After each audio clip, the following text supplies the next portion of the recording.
Hi అండి. నమస్తే. అందరికీ కనుమ పండుగ శుభాకాంక్షలండి. అదేవిధంగా అందరికీ నిన్ భోగి, సంక్రాంతి శుభాకాంక్షలండి. ఈ 3 రోజులు బాగా జరుపుకున్నాం కదండీ అందరము. అన్ సంతోషంగా, ఆనందంగా మన సాంప్రదాయాలను మరవకుండా ఈ ఫస్ట్ కొత్త సంవత్సరంలో మొదటి పండుగ అండి సంక్రాంతి. 3 రోజులు మనము ఘనంగా జరుపుకున్నాము.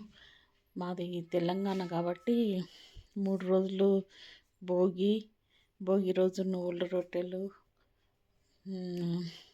ఇంకా చిక్కుడుగాయ కర్రీ, మరియు కనుమ రోజు పులగము, అదే సంక్రాంతి రోజు పులగము, కనుమ రోజు ఆయిల్ రైస్ ఈ విధంగా చేసుకున్నామండి. మీరు కూడా ఆ విధంగానే చేయొచ్చు. కాకపోతే 3 రోజులు మాత్రం ఘనంగా జరుగుతుందండి. ముఖ్యంగా కనుమ రోజు ఆవులను పూజిస్తారండి. గొబ్బెమ్మలు కూడా పెట్టి మంగళారతి ఇచ్చి ఆవులను పూజిస్తారు.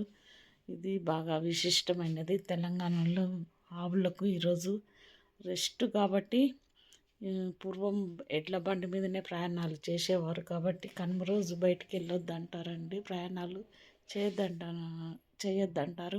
ఓకే అండి. హ్యాపీ కనుమ. నేను ఈరోజు ఇంటి ముందర ఈ విధంగా రథం ముగ్గు వేశానండి. సింపుల్గా హ్యాపీ కనుమ 2026 అని రాశాను.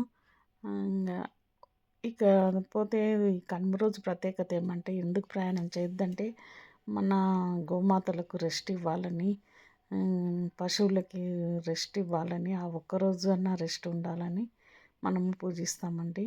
అందుకొరకే పాడి పంటలు సమృద్ధిగా వస్తాయి కాబట్టి దానికి కృతజ్ఞతగా మన పశువులు కూడా సహకరిస్తాయి కదండి పంటలకు. అందుకొరకు ఈరోజు రెస్ట్ కాబట్టి పూజిస్తారు. ఓకే అండి. ఈ విధంగా ప్రతి ఒక్కరు రథం ముగ్గు వేస్తారండి ఈరోజు సూర్యభగవాన్ కొరకు. ఓకే అండి. Keep watching.